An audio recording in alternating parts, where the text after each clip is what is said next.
నమస్తే welcome to 69 TV news నా పేరు జయంతి రాణి బులెటిన్స్ లో ముందుగా హెడ్లైన్స్ సర్దార్ వల్లభాయ్ పటేల్ మాటలు విని ఉంటే భారత్ లో ఉగ్రదాడుల పరంపర ఉండేది కాదు భారత్ లో అలజడి సృష్టించాలని చూస్తే మౌనంగా ఉండబోమని హెచ్చరించిన ప్రధాని మోదీ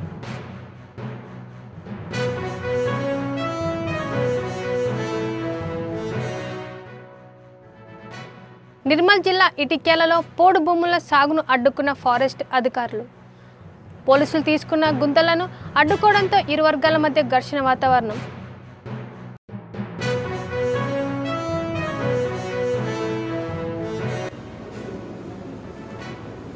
ఛత్తీస్గఢ్లో వరుస ఎన్కౌంటర్లతో భారీగా లొంగిపోతున్న మావోయిస్టులు సుక్మా జిల్లాలో ఎస్పీ కిరణ్ చహ్నా ముందు లొంగిపోయిన 18 మంది నక్సల్స్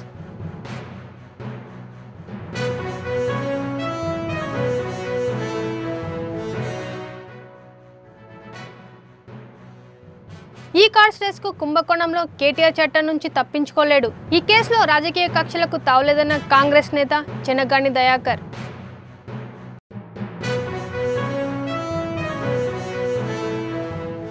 దేశ తొలి కేంద్రం హోంమంత్రి సర్దార్ వల్లభాయ్ పటేల్ మాటలు విని ఉంటే భారత్లో ఉగ్రదాడుల పరంపర ఉండేది కాదని ప్రధాని మోదీ అన్నారు 2 రోజుల పర్యటనలో భాగంగా గుజరాత్కు వెళ్లిన ప్రధాని మంగళవారం పలు అభివృద్ధి ప్రాజెక్టులను ప్రారంభించారు అనంతరం నిర్వహించిన సభలో ఆపరేషన్ సింధూర్ గురించి మాట్లాడారు సీమాంతర ఉగ్రవాదాన్ని పోషిస్తున్న పాకిస్తాన్ ఉగ్రదాడులతో భారత్లో అలజడి సృష్టించాలని చూస్తే మౌనంగా ఉండబోమని హెచ్చరించారు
నిర్మల్ జిల్లా ఇటిక్యాల గ్రామంలో పోడు భూముల సాగు చేసుకున్న వారిని ఫారెస్ట్ అధికారులు అడ్డుకున్నారు 1985 సంవత్సరంలో ఎన్టీఆర్ ఇచ్చిన పోడు భూములను రైతులు సాగు చేస్తున్నారు సుమారు 80 ఎకరాల 45 కుటుంబాలకు ఇవ్వడంతో అప్పటి నుండి సాగు చేసుకుంటున్నామని స్థానికులు అంటున్నారు పెమ్మి ఫారెస్ట్ అధికారులు ఆ భూముల్లో మొక్కలు పెట్టడానికి గుంతలు తవ్వడంతో గుంతలను తవ్వకుండా మహిళా రైతు అడ్డుపడుకుంది దాంతో ఫారెస్ట్ అధికారులకు రైతులకు తీవ్ర వాగ్వాదం నెలకొంది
కాబట్టి మేము ఇక్కడ వచ్చి దుంతామని చెప్పి డాక్టర్లు పెట్టేటప్పుడు ఫారెస్ట్ వాళ్ళు వచ్చి మరి మేము డాక్టర్లు తాగేయడం జరుగుతుంది.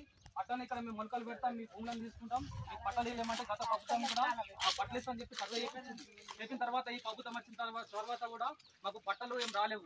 ఆల్రెడీ మేము పత్తి ల్యాండ్ను ఎక్కడ కూడా మిస్టేక్ కాకుండా అన్ని ఉన్న భూములన్నిట్లను మేము సాగు చేస్తున్నాము. సాగు చేసినా కానీ చుట్టుపక్కల భూములకు మరి పట్టలు ఆల్రెడీ ఎస్టీ వాళ్ళకి పట్టలు వచ్చినాయి, మరి మాకు మాత్రం పట్టలు రాలేవు. భూములు సాగు చేసేప్పటికి కూడా మీ భూముల మేము కంపల్సరీ మొలకలు పెడతామని చెప్పి మన 2 టైంలు వచ్చి మాకు ఫారెస్ట్ వాళ్ళు వచ్చి ఇక్కడ కూర్చుండబెట్టి మాతోటి మాట్లాడి వెళ్ళిన తర్వాత కూడా మేము కలెక్టర్ గారికి కూడా కలిసినాం. కలెక్టర్ గారికి కలిసిన తర్వాత కూడా మా ఎమ్మెల్యే దగ్గరకు ఎమ్మెల్యే కూడా సార్ కలిసి వచ్చిన తర్వాత కూడా మా యొక్క భూములు తీసుకుంటామంటే మేము ఇవ్వకుంటాము అని అయ్య సొమ్మ అనవ సొమ్మ. ఆల్రెడీ మేము సాగు చేస్తున్న భూములు మాకు ఇక్కడ భూములు లేవు, మేము భూముల మీద ఆధారపడి ఉన్నాం. రెవెన్యూ భూములు దాదాపు 100 ఎకరాలు ఉన్నాయి, రైతులేమో దాదాపు 200 మంది రైతులు ఉన్నారు. ఛత్తీస్గఢ్ రాష్ట్రం సుక్మా జిల్లాలో ఎస్పీ కిరణ్ చౌహాన్ సిఆర్పీఎఫ్ అధికారుల ఎదుట 18 మంది మావోయిస్టులు లొంగిపోయారు. వీరంతా పీజీఎల్ఏ బెటాలియన్కు చెందిన మావోయిస్టులుగా పోలీసులు వెల్లడించారు. వీరిలో ఇద్దరిపై 8 లక్షల రూపాయల చొప్పున రివార్డు ఉన్నట్లు తెలిపారు. వీరంతా గతంలో పలు విధ్వంసకర సంఘటనలో ప్రత్యక్షంగా పాల్గొన్నట్లు పోలీసులు తెలిపారు.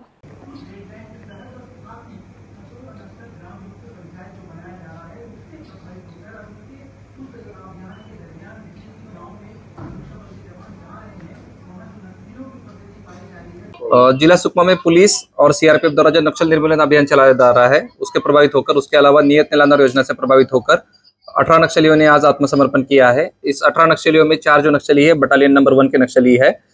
करगटालू में ऑपरेशन चलाया गया था, उसके बाद जो दबाव बना है उसके बाद 4 बटालियन के नक्सलियों ने आत्मसमर्पण किया है। उसके अलावा दक्षिण बस्तर डिवीजन के जो नक्सली है वो सदस्यों ने भी काफी संख्या में आज आत्मसमर्पण किया है। बसवराजू के मारे जाने के बाद उसके अलावा करगटालू ऑपरेशंस, उसके अलावा जो जिले और राज्य में अलग अलग जहां ऑपरेशन चल रहे उससे प्रभावित होकर आत्मसमर्पण नक्सलियों ने किया है। आत्मसमर्पित नक्सलियों को शासन द्वारा जो योजनाएं चल रही है उसका पूरा लाभ दिया जाएगा, उनका कौशल्य विकास किया जाएगा। शासन द्वारा इन सभी नक्सलियों को नौकरी दिलाई जाएगी। मैं और भी सभी नक्सलियों को इससे अपील करना चाहता हूँ कि जल्द से जल्द सरेंडर करें। 4 नक्सली जो है बटालियन के हैं, उनमें जो नाम है मड़कम आयता, ये battalion PLGM number 1 headquarter company number 3 का सदस्य है। इसके अलावा भास्कर उर्फ भोगा में भी बटालियन नंबर 1 का सदस्य है। इसके अलावा मड़कम कमलू देवे है दक्षिण बस्तर डिवीजन टेलर टीम की सदस्य है। लक्षण उर्फ माडवी सन्नू दक्षिण सब जनरल ब्यूरो सप्लाई टीम की सदस्य है।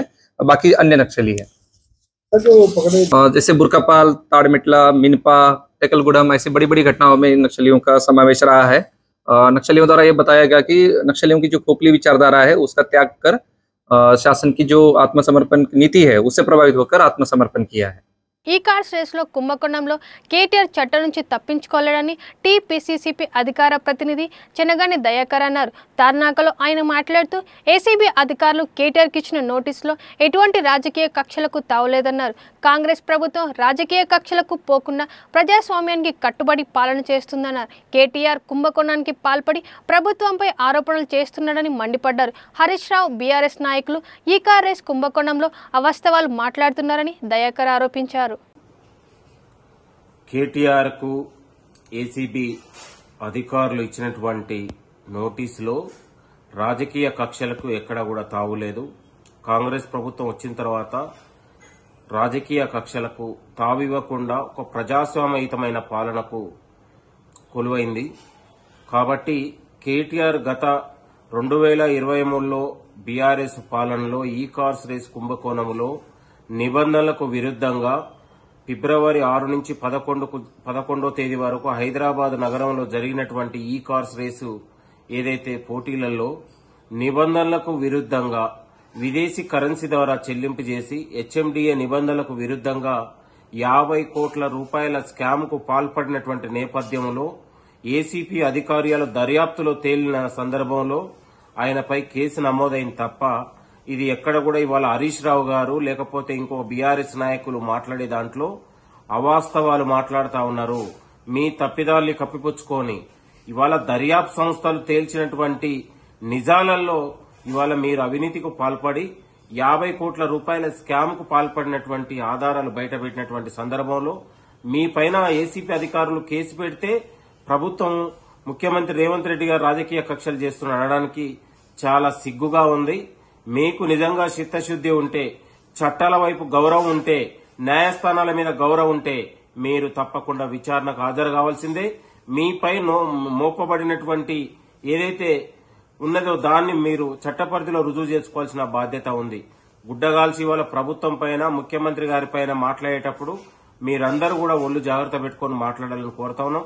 కాంగ్రెస్ ప్రభుత్వం వచ్చిన తర్వాత ఎక్కడ కూడా రాజకీయ కక్షలు లేకుండా ఇవాళ ఒక పొలిటికల్ ఒక డెమోక్రటిక్ వాతావరణాన్ని ఏర్పరిచినటువంటి ఘనత కాంగ్రెస్ ప్రభుత్వానికి దక్కింది.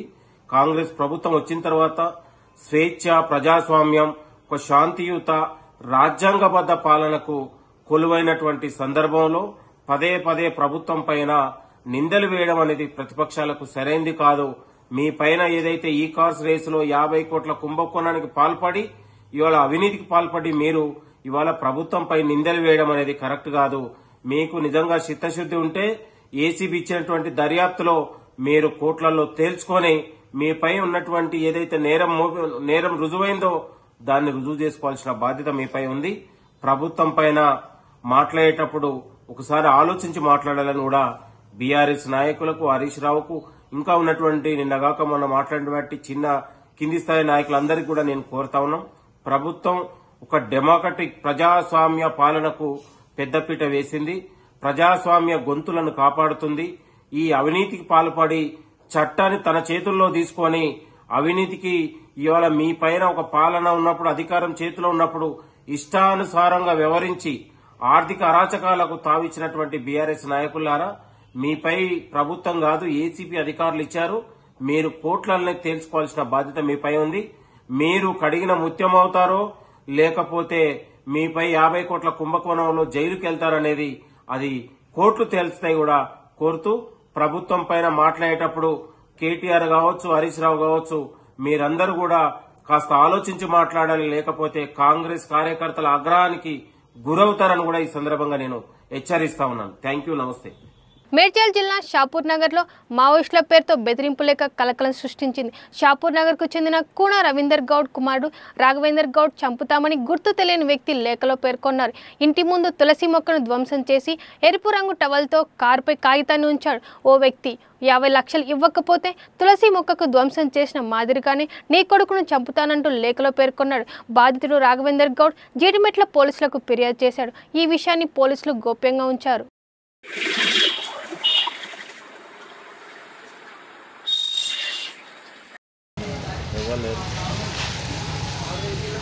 అదే సార్ నేనే చూడనా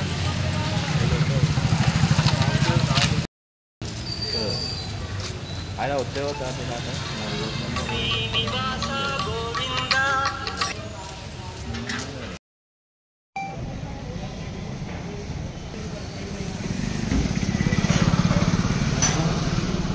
విదేశాలలో ఉద్యోగాలు ఇప్పిస్తామని నమ్మించి లయోలా కళాశాల యాజమాన్యం ఉద్యోగ నియామక అధికారి మోసం చేశారంటూ విద్యార్థులు కళాశాల వద్ద ఆందోళనకు దిగారు. విదేశాలలో ఉద్యోగం ఇప్పిస్తామని చెప్పి నకిలీ ఉద్యోగ నియామక పత్రాలను ఇచ్చారని ఆగ్రహం వ్యక్తం చేశారు.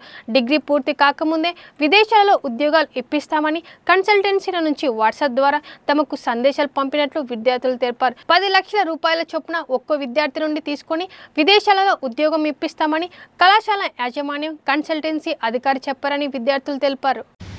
మా దగ్గర నుంచి 10 lakhs తీసుకున్న తర్వాత మేము పోస్ట్ చేస్తే మాకు ఒక ఆఫర్ లెటర్ ఇచ్చి LMI ఇచ్చి వాటన్నిటిని చెక్ చేసుకోవడానికి ఒక వెబ్సైట్, కెనడా వెబ్సైట్ పంపిస్తే ఇప్పటికీ ఏ అప్డేట్ రావట్లేదని ఆ వెబ్సైట్ గురించి మేము రీసెర్చ్ చేస్తే ఆ వెబ్సైటే ఫేక్ అని తెలిసింది. ఇదంతా మేము తీసుకెళ్ళి కాలేజ్ మేనేజ్మెంట్, కాలేజ్ ప్రిన్సిపల్ ఫాదర్కి చూపించా కానీ ఎలాంటి రెస్పాన్స్ ఇవ్వట్లేదు. జస్ట్ పోస్ట్పోన్ చేస్తున్నారు. 4 months నుంచి మేము కాలేజ్ వెనకాలనే తిరుగుతున్నాం కానీ ఎలాంటి జస్టిస్ రావట్లేదు. మేము కోరుకునేది ఏంటంటే మీ మీడియా టీం మాకు సపోర్ట్ చేసి మాకు ఏదో ఒక సొల్యూషన్ ఇవ్వాలి, న్యాయం చేయాలని కోరుకుంటున్నాం. మేము తీసుకున్న ఫైనాన్షియల్స్ మాకు ఇంటి దగ్గర వచ్చి చాలా ఇబ్బంది పెడుతున్నారు. ఇప్పుడు దాన్ని కట్టాలంటే మా సూసైడ్ చేసుకునే పరిస్థితి అయిపోయింది. మాతో అన్యాయం చేసింది కాలేజ్. మేము మీడియాతో కోరుకుంటుంది ఏంటంటే మాకు న్యాయం ఇప్పియండి. ప్లేస్మెంట్ ఆఫీసర్కి తెలుసు ఇది ఫేక్ అని తెలిసినా కూడా మమ్మల్ని అందరితో 10 lakhs కట్టించారు. మేము 10 lakhs కట్టలేము సార్, మేము ఇంత ఫైనాన్షియల్లీ మేము మిడిల్ క్లాస్ ఫ్యామిలీ సార్, మేము కట్టలేము. నేను మిడిల్ క్లాస్ ఫ్యామిలీ నుంచి వస్తున్నా, బ్యాక్గ్రౌండ్ నుంచి వస్తాను. నేను కట్టలేను సార్. నేను మా మదర్కి కొంచెం హెల్త్ డిసీజ్ ఉంది, నేను కట్టలేను, మా మదర్స్కి 1,25,000 ఎవ్రీ మంత్ నేను కడుతున్నాను, కట్టలేకన్నా కూడా 3 monthsలో మీరు వెళ్ళిపోతారు, అర్జెంట్ వేకెన్సీస్, మీరు సెప్టెంబర్లో వెళ్ళిపోతారు అన్నట్టు చెప్పి మాతో మాట్లాడిన రికార్డింగ్స్ కూడా ఉన్నాయి, మా దగ్గర ప్రూఫ్స్ ఎవిడెన్సెస్ అన్నీ ఉన్నాయి. మేము అమౌంట్ కట్టలేమన్నా చెప్పినప్పుడు కూడా మాతోని కట్టు అని చెప్పి ఆయన మ్యానిపులేట్ చేసి ఆయన చాలా అసలు మాతోని ఎట్లా చేశారంటే దివాకర్ ప్లేస్మెంట్ ఆఫీసర్ ఆయన చాలా మాతో మాట్లాడించి చాలా కట్టిన తర్వాత ఆయనకి ఫోటోస్ సెండ్ చేసి ఆయన థ్యాంక్ యూ అని చెప్పి ఉప్పల్ సర్కిల్లోని రామంతపూర్ రామరెడ్డి నగర్లో రోడ్డుపై చెత్తను శుభ్రం చేస్తున్న మున్సిపల్ పారిశుద్ధ్య కార్మికులపై మణెమ్మ అనే మహిళ దాడి చేసిన ఘటన చోటు చేసుకుంది. రోడ్డుపై చెత్త వేయొద్దని చెప్పినందుకు మున్సిపల్ సిబ్బందిపై దాడి చేసి వారి ఫోన్ పగలగొట్టింది. ఉప్పల్ పోలీస్ స్టేషన్లో బాధితులు ఫిర్యాదు చేయడంతో సీసీ కెమెరాలో రికార్డుతో కేసు నమోదు చేసి దర్యాప్తు చేస్తున్నారు.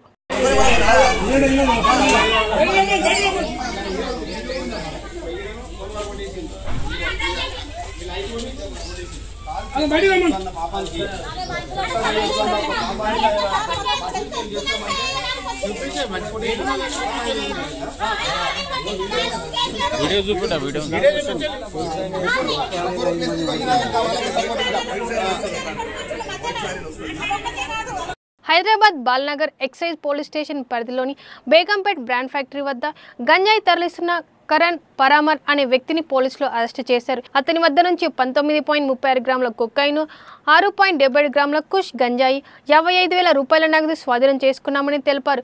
గోవాకు చెందిన సంతోష్ జాదవ్ కొందరి కొరియర్ ద్వారా తెప్పించుకొని కరణ్ పరామర్ నగరంలోని విక్రయిస్తున్నట్లు పోలీసులు తెలిపారు.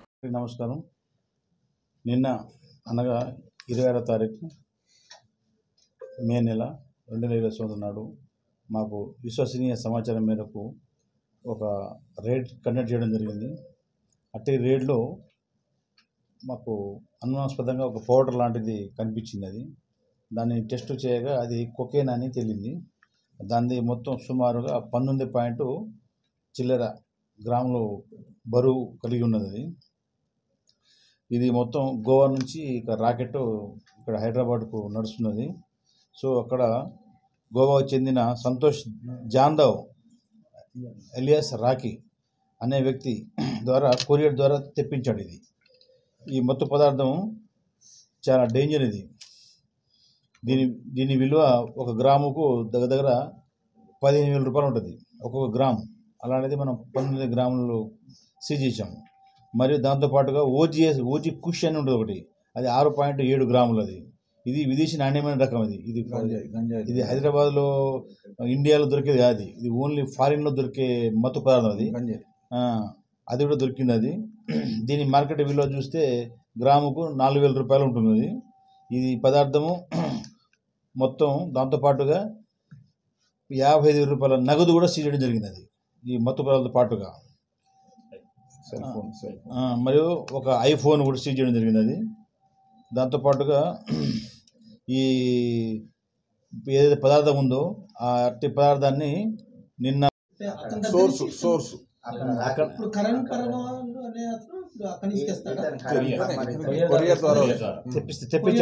తెప్పించాడు.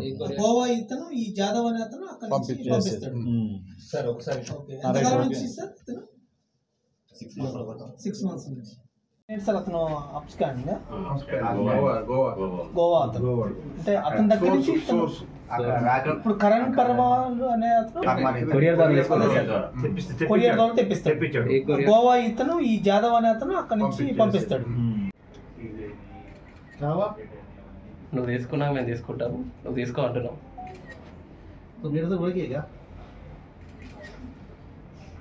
డచ్ కాలం నాటి చారిత్రక నిర్మాణాలు ఓవైపు, చరిత్రకు సాక్షిభూతంగా నిలిచిన ఏళ్ల నాటి వృక్షాలు మరోవైపు, మనసుకి ఆహ్లాదం కలిగించే కమనీయ ఉద్యానవనాలు ఇంకోవైపు. వీటి నడుమ బాణుని ప్రభావ కిరణాల వెలుగులో జీవ వైవిధ్య పురస్కారం పొందిన రాజమహేంద్రవరంలోని కేంద్ర కారంలోని యోగాంధ్ర రాష్ట్ర స్థాయి కార్యక్రమం అద్భుతంగా జరిగింది. కారాగారాలు అనే ఇతివృత్తంలో చేపట్టిన ఈ యోగా సాధనలో 1,300 మంది ఆశ్రవాసులు సహా దాదాపు 1,500 మంది యోగా సాధన చేశారు. ఈ కార్యక్రమంలో పర్యాటక శాఖ మంత్రి కందుల దుర్గేష్ విశిష్ట అతిథిగా హాజరు కాగా గిన్నెస్ రికార్డ్ గ్రహీత కేఎల్వి శ్రీధర్ రెడ్డి ఆశ్రమవాసులచే యోగాసనాలు చేయించారు. సూర్య నమస్కారాలు చేస్తే ఆ రోజంతా మనకి ఏ విధమైనటువంటి టైం లేక అర్జెంటుగా మనం బయటకు వెళ్ళిపోవాలి అనుకునేటప్పుడు కూడా ఈ సూర్య నమస్కారాలను చేస్తే ఒక 12 సార్లు అద్భుతంగా శరీరాల ప్రభావం ఎంటైర్ నాడీ మండలం మీద ప్రభావం చూపించి శరీరం మొత్తం మనం ఆరోగ్యవంతంగా ఉండటానికి ఉపయోగపడేది. ఓకే, ఇప్పుడు సూర్య ప్రార్థన చేద్దాం. ఓం హిరణ్మయేన పాషణ్ అపావృణో సత్యధర్మాయ దృష్టయే. ఓం హ్రాం మిత్రాయ నమః ప్రణమసన్. ఓం హ్రీం రవయే నమః. హస్త ఉత్తానాసన్, 2 చేతులు పైకి తీసుకువెళ్తూ మీరు వెనక్కి వంగుతూ పొట్ట భాగాన్ని ఎదురుకు పుష్ చేతులను కూడా తలా చేతులు ఒకే మోకాళ్ళు వంచకుండా ఉండటానికి ప్రయత్నం చేయాలి. అలాగే పైకి చూస్తూ చేయాలి. అలాగే నమస్కారాసన్, మోకాళ్ళను వంచుతూ ఛాతీ భాగాన్ని 2 చేతుల మధ్యన ప్లేస్ చేస్తూ జిగ్జాగ్ పోజ్ లో ఉంచాలి. అష్టాంగ నమస్కారాసన్, 2 పైకి లెగిస్తూ పొట్ట భాగాన్ని పూర్తిగా పైకి లిఫ్ట్ చేస్తూ వెన్నుపూసను ఉంచుతూ నెక్ స్ట్రెచ్ చేస్తూ పైకి చూస్తూ భుజంగాసన్. అలాగే నెమ్మదిగా సీటు భాగాన్ని పైకి నెమ్మదిగా చేతులను హృదయ స్థానానికి ఎదురుగా తీసుకువస్తూ శ్వాస తీసుకుంటూ, యోగా అంటేనే శ్వాసతో అనుసంధానం చేయటం. శ్వాసతో అనుసంధానం చేస్తూ ఆనిస్తూ కిందికి దింపుతూ మనం ఇక్కడ చేయబోతున్నాం. ప్రతి సంవత్సరం మనం జూన్ 21 ఇంటర్నేషనల్ యోగా డేని మనం సెలబ్రేట్ చేస్తూనే ఉన్నాం. అలా చేసేటప్పుడు ఒకరోజు ఒక ప్రాంతంలో ఒక కార్యక్రమాన్ని చేయడం. యోగా అనేది భారతీయతకు సంబంధించింది, అలానే అది మనకే సొంతమైన ఒక జ్ఞానం కాదు. దాన్ని ఇంకా మనం విస్తృతంగా చేయాలి, ప్రజల్లోకి తీసుకువెళ్ళాలి. ఇది ప్రతి ఒక్కరికి కూడా యోగా యొక్క ప్రాధాన్యత అర్థం కావాలి, యోగాని ప్రాక్టీస్ చేయాలి. అలానే యోగా ప్రాక్టీస్ చేయడం వలన వచ్చే లాభాలు ఏవైతే ఉన్నాయో ప్రతి ఒక్కరూ పొందాలి అనే ఉద్దేశంతో మన రాష్ట్రంలో గౌరవ ముఖ్యమంత్రి గారి ఆధ్వర్యంలో పెద్ద ఎత్తున ఒక క్యాంపెయిన్ చేయడం అనేది జరుగుతుంది. ఆ క్యాంపెయిన్ మనం 4 రోజుల పాటు చేస్తున్నాం. ఇలా క్యాంపెయిన్ చేసినప్పుడు ప్రతి గ్రామంలో కూడా యోగాని నేర్పించడం, మాస్టర్ ట్రైనర్స్ని గుర్తించి వాళ్ళ ద్వారా వాళ్ళకి ఒక 5 days నేర్పించేటట్టుగా ఏర్పాట్లు చేయడం. అలానే గ్రామ స్థాయి, మండల స్థాయి, జిల్లా స్థాయిలో వివిధ కార్యక్రమాలు ఏర్పాటు చేసి క్యాంపెయిన్ చక్కగా సాగేటట్టుగా చేయడం. అంటే ర్యాలీస్ కానీ, డిమాన్స్ట్రేషన్స్ కానీ, టెస్టిమోనియల్స్ కానీ. దానితో పాటుగా ఈ యోగా ఎవరైతే చేసి మంచి లాభాలని, అదర్వైజ్ మంచి ఆరోగ్యాన్ని పొందారో వాళ్ళ గురించి అందరికీ తెలియజేసేటట్టుగా చేయడం, కాంపిటీషన్స్ చేయడం, అవార్డ్స్ చేయడం. సో ఇవన్నీ చేయడం వలన అందరిలో అవగాహన అనేది పెరుగుతుంది అనేది మన యొక్క ఉద్దేశం. దానితో పాటుగా ఇది ఒక హెల్త్ డిపార్ట్మెంట్కి సంబంధించింది, అదర్వైజ్ యోగా అసోసియేషన్కి సంబంధించింది, కల్చర్ డిపార్ట్మెంట్కి సంబంధించింది అని కాకుండా ప్రతి డిపార్ట్మెంట్ కూడా భాగస్వామ్యం అవ్వాలి అనే ఉద్దేశంతో ప్రతిరోజు ఒక్కొక్క డిపార్ట్మెంట్కి కేటాయించి వాళ్ళ సిబ్బందితో ఫీల్డ్ స్థాయిలో వర్క్ చేస్తున్న వాళ్ళ దగ్గర నుంచి జిల్లా స్థాయిలో వర్క్ చేస్తున్న అధికారులు అందరూ కూడా పార్టిసిపేట్ చేసేటట్టుగా మనం కార్యక్రమాలు రూపొందించడం జరిగింది. అందులో భాగంగా ఈరోజు మనం జైళ్ళ శాఖ ద్వారా మనం సెంట్రల్ జైల్లో ఈ కార్యక్రమాన్ని ఏర్పాటు చేసుకుంటున్నాం. సో ఇలా ఇంత మంచి ఆలోచన అనుగుణంగా మన డిపార్ట్మెంట్లో ఈ కార్యక్రమాన్ని ప్రభుత్వం వారు ఏర్పాటు చేయడం జరిగింది. దానికి అనుగుణంగా జైల్ డిపార్ట్మెంట్, అనేక డిపార్ట్మెంట్స్ ఈ కార్యక్రమాన్ని నిర్వర్తిస్తున్నాయి. ప్రధానంగా భారతదేశం ఏనాటికైనా విశ్వ గురు స్థానాన్ని అలంకరించాలి. భారతదేశం ప్రపంచ దేశాలకి గైడ్ అండ్ ఫిలాసఫర్. ఆ దృష్ట్యా యోగాని ఇంటర్నేషనల్గా యోగాను గుర్తించారు. మనం ఈ కార్యక్రమాన్ని ప్రారంభిస్తున్న సందర్భంలో ప్రారంభ ఉపన్యాసకులు తెలియజేశారు, ఇది మనకి ఋషులు ప్రవచించినటువంటి విద్య. ఆనాడు హెల్త్ డిపార్ట్మెంట్ ఇవేమీ లేవు. మన ఆరోగ్యాన్ని మనం ఏ విధంగా రక్షించుకోవాలి. బులెటిన్స్ ముగించే ముందు హెడ్లైన్స్ మరోసారి. సర్దార్ వల్లభాయ్ పటేల్ మాటలు విని ఉంటే భారత్లో ఉగ్రదాడుల పరంపర ఉండేది కాదు. భారత్లో అలజడి సృష్టించాలని చూస్తే మౌనంగా ఉండబోమని హెచ్చరించిన ప్రధాని మోదీ.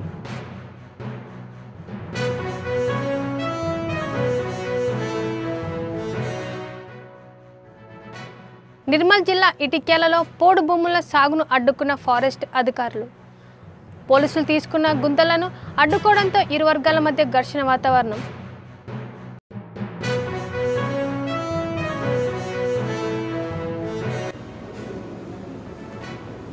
ఛత్తీస్గఢ్లో వరుస ఎన్కౌంటర్లతో భారీగా లొంగిపోతున్న మావోయిస్టులు.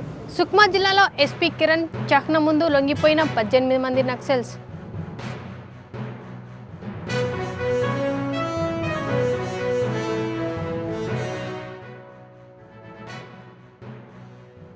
ఈ కార్డ్స్ రేస్కు కుంభకోణంలో కేటీఆర్ చట్టం నుంచి తప్పించుకోలేడు. ఈ కేసులో రాజకీయ కక్షలకు తావులేదన్న కాంగ్రెస్ నేత చెనగాని దయాకర్.